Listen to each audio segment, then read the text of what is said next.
Hi, I'm your host, Michelle Poverman, a former anxious empath turned mostly grounded psychotherapist, intuitive guide, and energy healer, and this is Into the Work. And it isn't just a podcast. It's your actual invitation to break free from old patterns, end the cycle of your self-abandonment, and finally step into the life your soul has been craving. Each episode is a spark to help you rise higher, to help you shine brighter and reclaim the truth of who you really are. The spark has already been lit. And sister, this is a journey from spark to brilliance. So together, let's go ignite a fire. Today we're talking about two words that really had a massive impact on me and my life, really. And I know that sounds kind of crazy because they're just words, but there have been two words that have certainly, in the moment, stopped me in my tracks.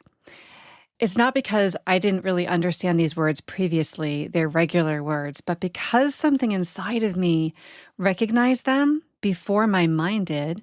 They felt so deeply true to my bones that there was a message in there for me. And you know if you know, because if you have felt the spidey tingles or had a whole body shift when you heard something, that is what I'm talking about. My soul heard them before my brain had time to catch up, right? The first word was expansion. And I can remember it was almost 10 years ago, if not more.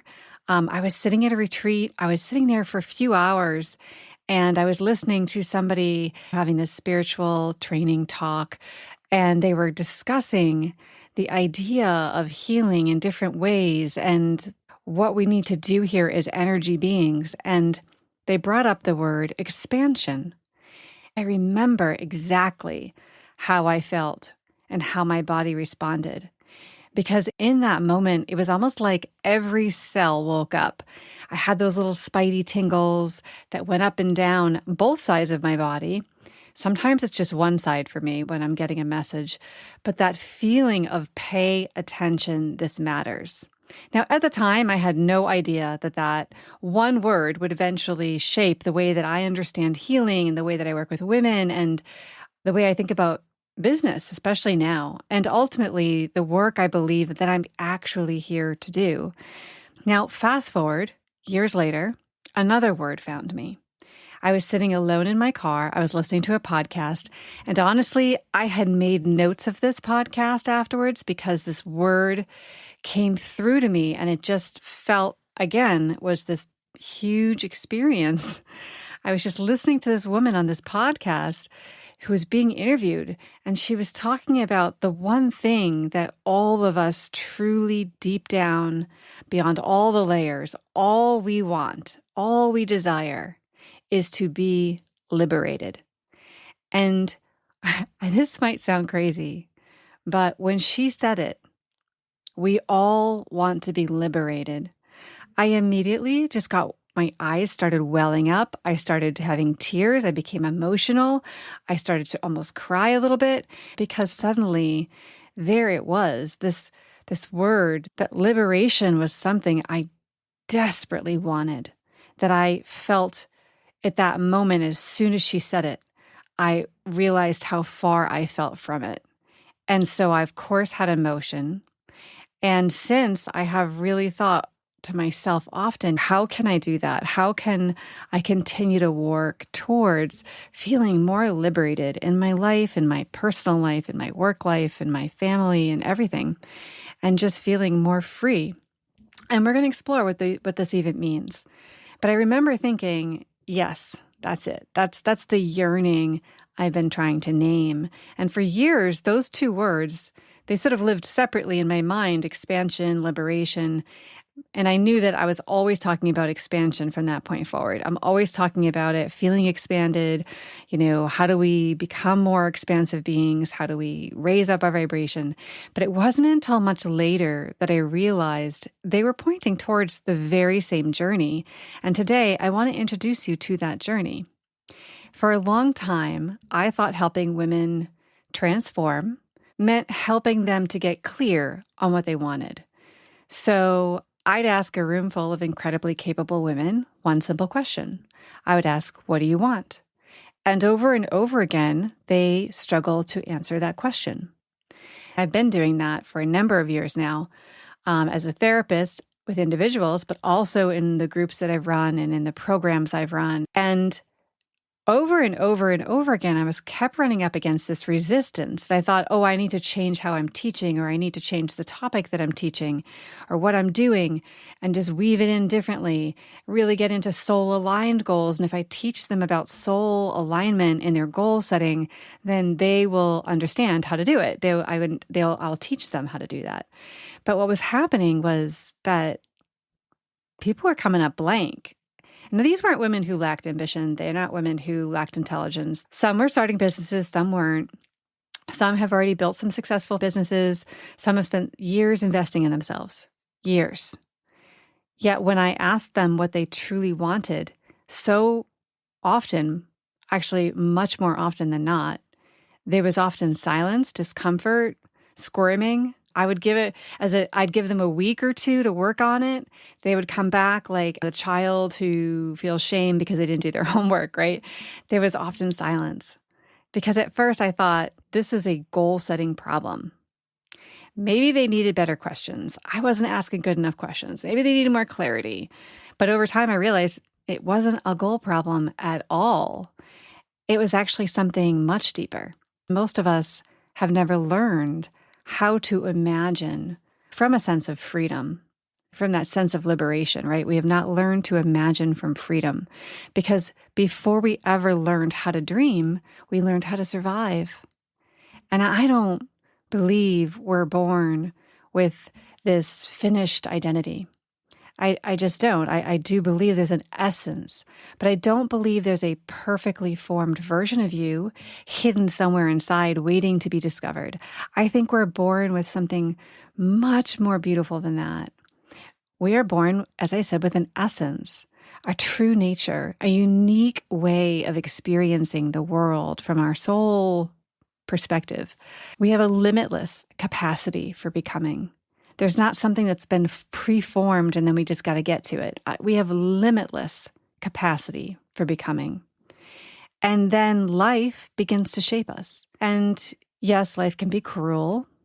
And then we have to adapt because we are adaptive. Imagine a little girl who discovers that everyone is happier when she's easy, when she doesn't ask for too much, when she's helpful, when she's good. She becomes the easy one, the dependable one, the one who keeps the peace.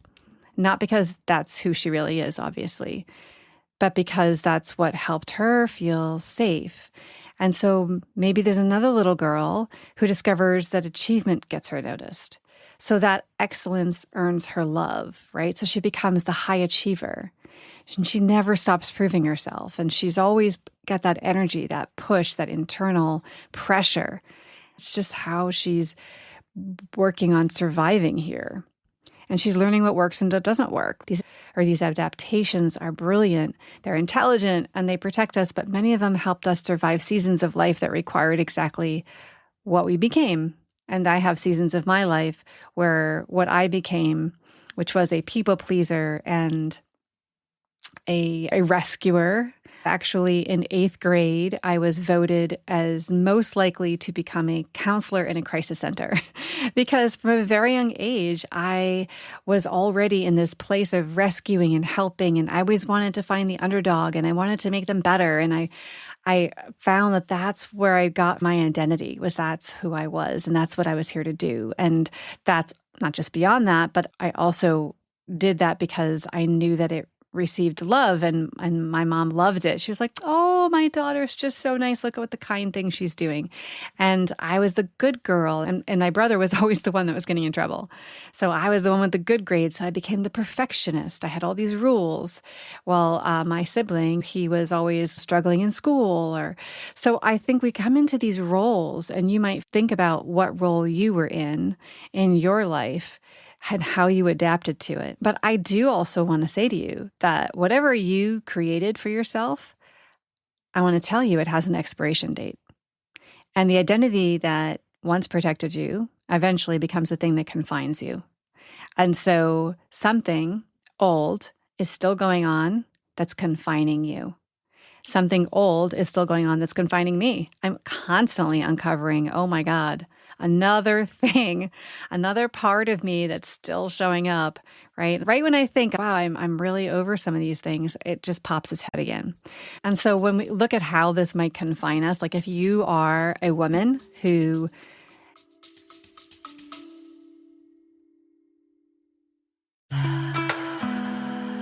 hey, I want to invite you to something that has the potential to really change how you see your business and yourself in it forever. I created the free core wound quiz. In just 5 minutes, you'll uncover the unconscious patterns that are shaping your business. And you're also going to discover the soul level gift waiting on the other side for you. It's completely free, michellepoverman.com/quiz. And now let's get into today's episode.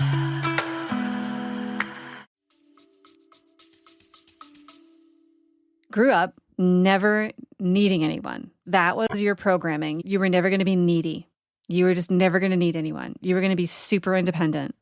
I'm raising my hand. And then I'm telling you that as you grow up, that eventually what feels empowering and what was making you feel powerful is now confining you because now you have the receiving wound. It's hard for you to receive support. The woman who learned to achieve her way into worthiness, right? If that's you, you can't stop moving because if you stop, who are you? Where's your worth? So we can see how these flip. Somewhere along the way, the edge of those adaptations starts to begin to feel like the edges of who we are. And that is why that word expansion stopped me in my tracks all those years ago, because I don't think expansion is about becoming bigger per se. I don't think it's about like earning more money or having a bigger business or bigger success or bigger goals. I think expansion is a lifelong process of sort of loosening all this programming that once protected us so that more of our true nature can be expressed. So I want you to think about expansion as your truest nature. Just imagine it like a little light in the center of your body, like your soul light. And I want you to imagine that that light gets to expand everywhere, and not just within you, but around you, that you are becoming so expansive that that light just gets huge. That level of expansion is just beautiful, and it's just your true nature taking up all the space. And here's the cool part. You're already in this process. Think about the woman you were 5 years ago, maybe even 10 years ago. Could she have imagined the life that you're living today? Like conversations you've had or courage you found or the boundaries you've learned to set. You've grown, you've done healing, you've built a business perhaps, or you've moved through your whatever vocation you're in, you've moved through it. Maybe you're just even at home as a mom and you're taking time off, and look at how much you're accomplishing here with these humans.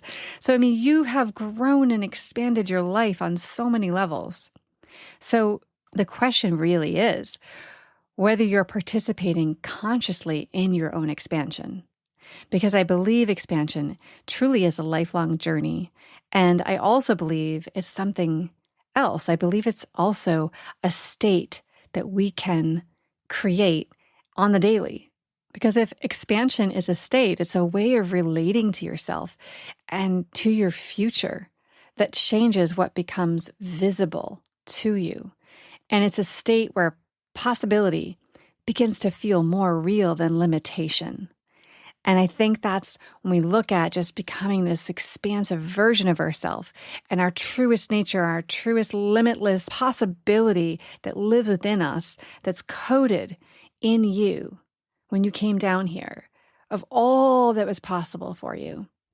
And when we can tap into that and practice it, then we are becoming more expansive beings.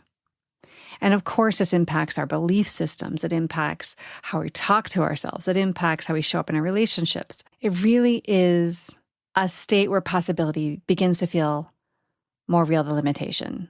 All of this is why I started to create an event that I have, and I'm going to talk a little bit more about at the end, but I'm creating an event called Becoming Expansive. I want to help you experience expansion for yourself.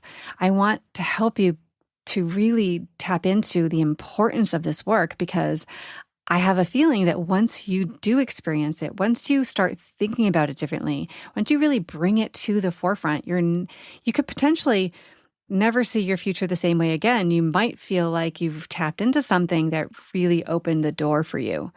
But I'll talk a little bit about that at the end. I do want to talk to you about why goals aren't necessarily the problem. Sometimes we come to goals with this constricted mindset association that I'm going to feel trapped if I make a goal. Like, I literally have felt in my own life, whenever I'd say, oh, we're going to make goals, even doing like a 2-year plan for my business was like painful, because I felt like, what's the point? It's all going to change next week anyway. Like, things are always changing.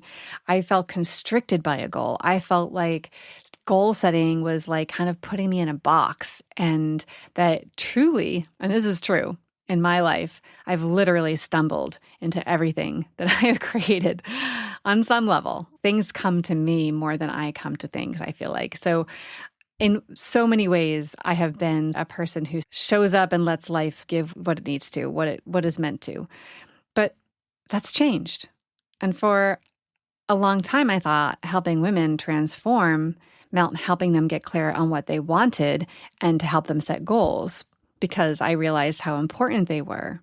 But it hasn't been until years later that I realized the mistake I was making. I was wholeheartedly going into this with such good intention, but I didn't realize that all these years I've been asking women to try to imagine a future from inside an identity that had helped them survive their past, but had nothing to do with their future.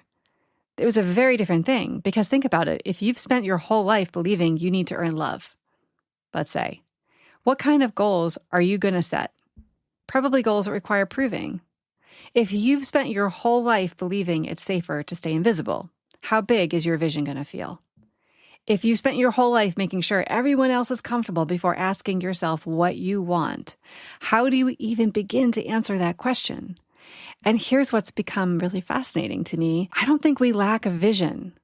I think we need help with a vision. Most people, when I ask that question, they're imagining from within the boundaries of who they believe they had to be, or who they were, or really who they've been.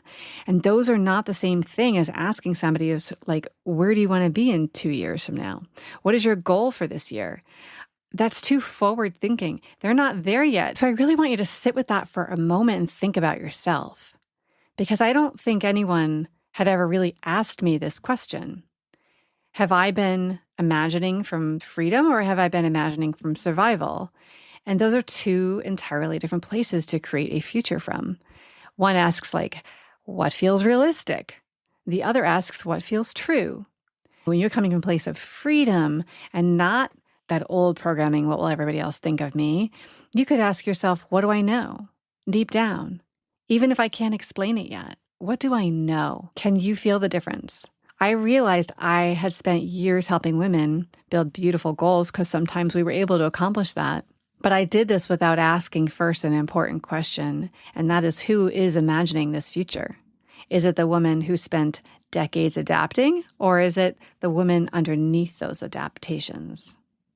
Because those two women do not imagine the same future. And so when I want you to ask yourself that, when you sit back to think, what do I want? What should I do? Are you coming from the part of you that is surviving? Or are you coming from your truest self, your soul self, the knowing, the one that knows without any proof? Because a lot of us have learned how to imagine coming from current circumstances, from our current identity, from what feels safe, from what our nervous system can tolerate, from what we've been taught is possible. So therefore, the limitations that were literally taught to us from our parents, our families, our friends, and this life, but not from freedom. And that's when I began asking a completely different question. Maybe the goal isn't to become better at setting goals, right? No pun. But maybe the first step is really becoming expansive enough to imagine a different future in the first place. Because how do you build a roadmap for a place you have literally never allowed yourself to go? You've never allowed yourself to see it. You've never allowed yourself to be it. I think we are born to become. We are born to evolve. And that question eventually led me to something I now believe with my whole heart, that I don't think we're born, again, with a finished identity. I don't think there's a perfectly formed version of ourselves hidden somewhere inside, just waiting to be found. I think we're born with something much more mysterious and so much more beautiful. You are so much more mysterious and so much more beautiful than you probably give yourself credit for. I think we're born with this beautiful essence. And I want to be really clear about what I mean. I don't mean like personality. I don't mean even strengths or character.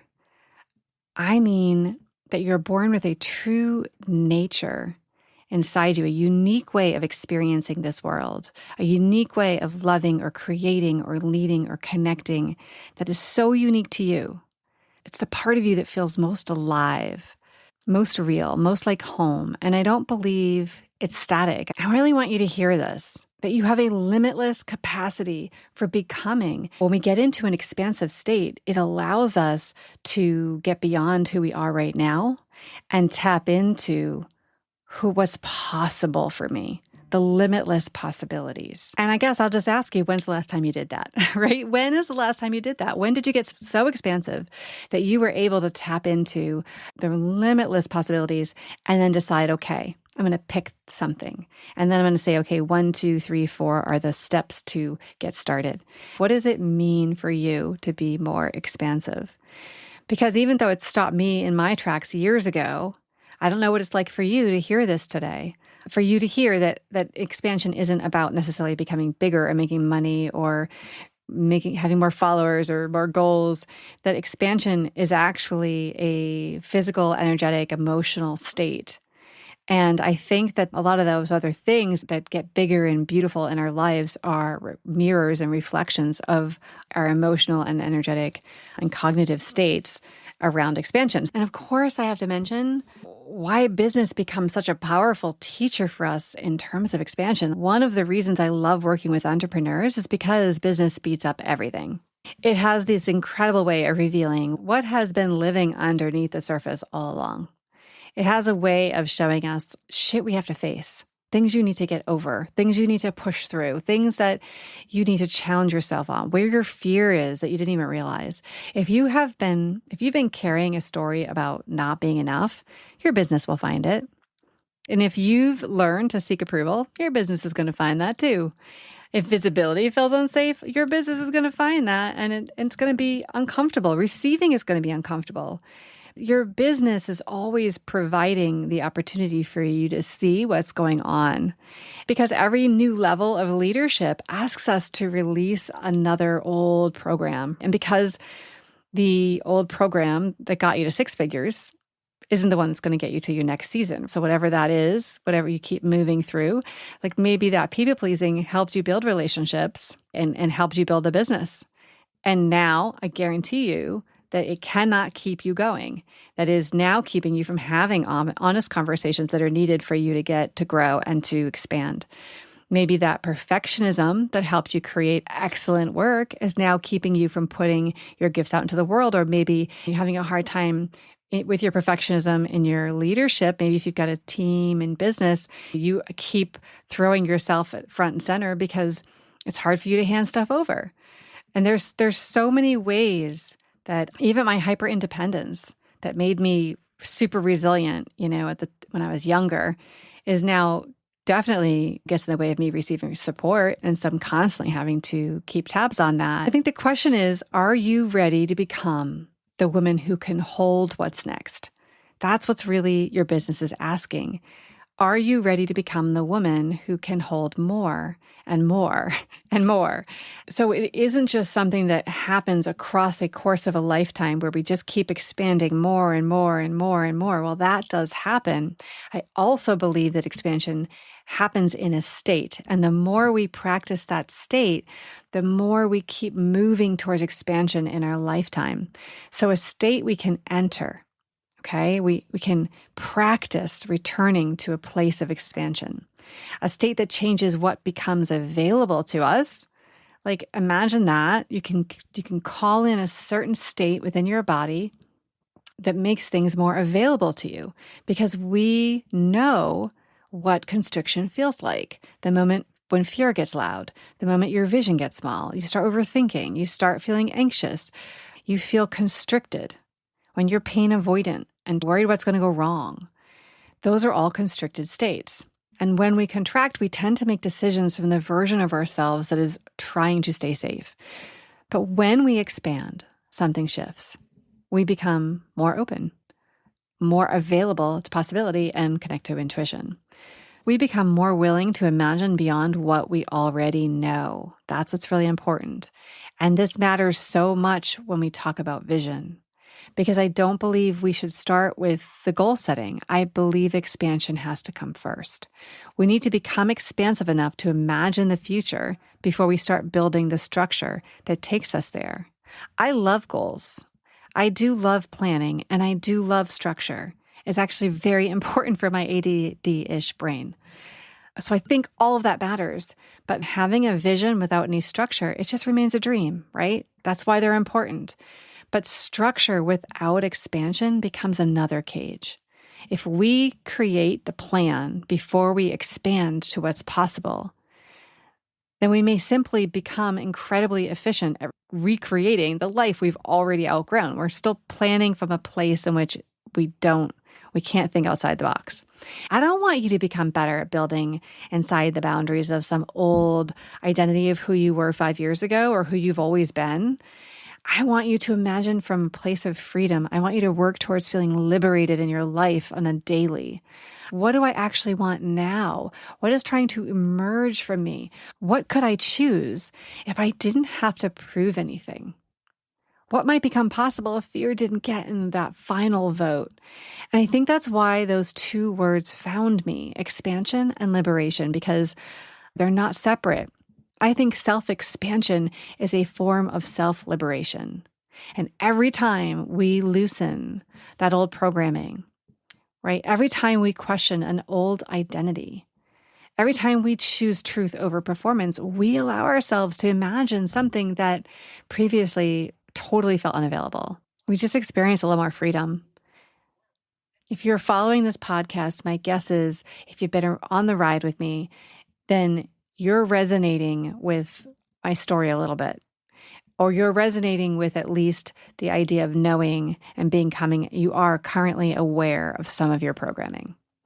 Imagine having more room in your life, more room on the daily to feel expansive, to feel light, to feel limitless, to feel like the world is your oyster, right? The possibilities are there. And how fun it would be. It's just fun. It's like joy and happiness, or all these high vibrational emotions. And imagine being able to tap into that while you're thinking about, what should I do for work? Instead of, what I'm doing isn't good enough and I should be better and I want to push into more. Imagine it being joyful and exciting, and that this limitlessness is possible for you. And this is why I created Becoming Expansive. It's happening on September 1st at 7 p.m. on Zoom. You can register on my website. I'll put the link in the show notes. This is a live activation experience for soul-led entrepreneurs like yourself who can feel that something more is calling you, but maybe you haven't really gotten clarity on it. Maybe you kind of know more, but you want to really work on being more expansive in it. Maybe you're early in your business and you know you're ready to stop building from fear. Maybe you've been at this for years and you can feel that version of you who built what you have now isn't the woman who's going to lead you into what's coming next, and you know that. Maybe you don't even have language for it yet. You just know there's more, and I just know. Inside Becoming Expansive, we're going to explore this work in a deeper way, not just intellectually, but experientially. Because I don't only want you to understand expansion cognitively, like in your brain. I want you to feel the difference between contraction and expansion and understand what this is for you. I want you to notice what happens when you stop asking your old identity to design your future. And I want you to experience what becomes available when possibility gets a little louder than fear. And then we're going to begin asking a different kind of question. Not just simply like, what should I do next? But what is trying to emerge from me now? That's the conversation I want to have with you. So if anything in this episode or talking about this event is giving you your own version of spidey tingles, I want you to pay attention because this matters. Maybe there's a reason this word expansion is finding you now. So you can join me for Becoming Expansive on September 1st, 7 p.m. again. Registration will be in the show notes. Whether you join me or not, I want to leave you with this. Think about the woman you were 5 years ago, 10 years ago. Think about everything she couldn't yet imagine from where she was sitting. And then look at who you are today. You're already becoming, you're already expanding, you're already revealing more of yourself as you go. The challenges that life has thrown at you, the people potentially that you've lost, the hardships, the hard times, the challenges have revealed more and more of you as you go. They've been part of the process. It's your soul curriculum. So the invitation now is to participate consciously, to notice when and where you're becoming constricted, to become curious about which programming no longer belongs in your next chapter. Because I think it's time. It's time to clean it out and to give yourself permission to imagine what it would look like when I say to you, you are more liberated. In 2 years, next year, in 6 months, you're so much more liberated. What does that look like when I say that? What comes to mind? What would that be like? Yeah. And that's all part of what we're going to do when we get into being expansive. Because I think so many of us are longing for that freedom to express who we are, the freedom to lead from who we are in our soul, true self. And I think expansion is the path, liberation is the invitation, and maybe you're already on your way. So I will see you next week. If this episode spoke to you, send it to a woman you know that is standing on the edge of her own chapter so that she can also join us at Becoming Expansive. And I will look forward to talking to you next week. Bye for now. Thank you for joining me on Into the Work, Therapy for Empaths and Seekers. If this episode spoke to you, please follow the podcast and leave a review. It is the best way to spread this healing work to other women. Your presence here matters. Step into your power, heal your soul, and rise with women who are doing the same. Keep joining us every week, and together we can heal the world. If you're ready to dive deeper, grab your free Shadow Work Transformation Bundle in the show notes, and I will look forward to seeing you next week.